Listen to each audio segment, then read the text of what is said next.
A little background, about a decade or so ago, I got really involved in understanding that heart-kidney interaction, cardiorenal connection, if you will. And over the past decade, we've published and explored the issue of acute kidney injury following cardiovascular procedures, whether coronary, peripheral, structural, and contrast dye is still a big part of that. It's not the only component of acute kidney injury after these procedures, but it's a big part of it.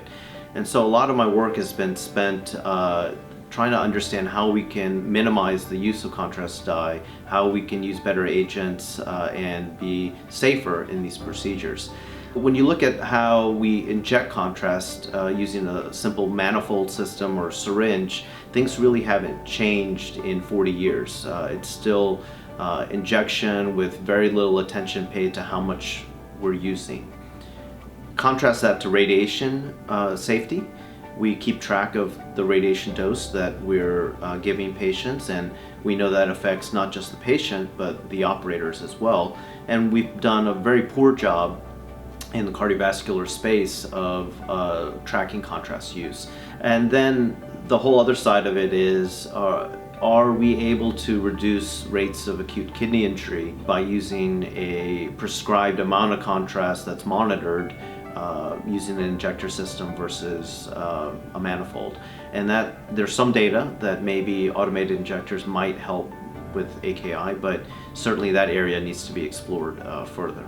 So the CVi injector for me does several things. One, it keeps track of the amount of contrast that's been given, so then you can look at contrast limits and use the patient's renal function to help determine how much we really should be giving, and then monitor that in real time.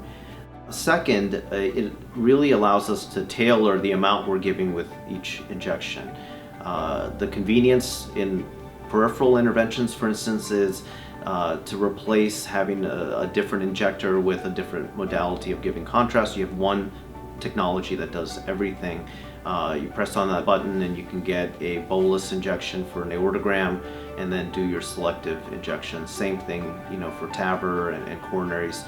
In the TAVR space, it's really helped because those injections are done quickly. We don't have time to refill the canisters or mess with connections. It's very quick and we get a reliable, quick injection. The other factor is I train fellows, and I want them to learn how to use manifolds because they may go to a center that uses that technology. But when we're using the ACIST system, we are more adept at avoiding air embolisms. So that's sort of where I see the use of the injector in our practice. It's fairly easy to set up and use. So and we haven't really looked at this, and I'm not sure anybody has yet, but if you can look at sort of contrast utilization as a financial component, I would theorize that maybe we would use fewer total bottles of contrast if you're using the ACIST injector. So that would certainly be favorable for a cath lab from the financial side.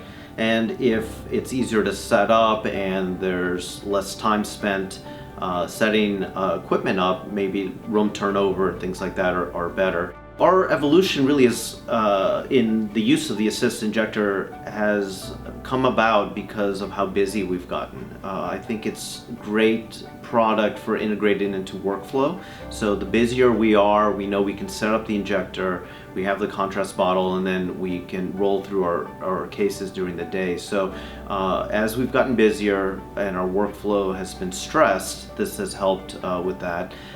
In addition, many times, even though I'm in an academic teaching hospital, we have multiple operators in the lab. We don't always have a fellow on the case. And for me to focus on catheter and wire and balloon manipulation and be able to inject and have my tech focused on panning and prep and assistance is really helpful. So I think in labs where you don't have a lot of support, where either it's you at the table or you and just one other person, having the ACIST injector is very helpful. That way you're not constantly looking over, making sure someone's clearing air and aspirating and flushing appropriately.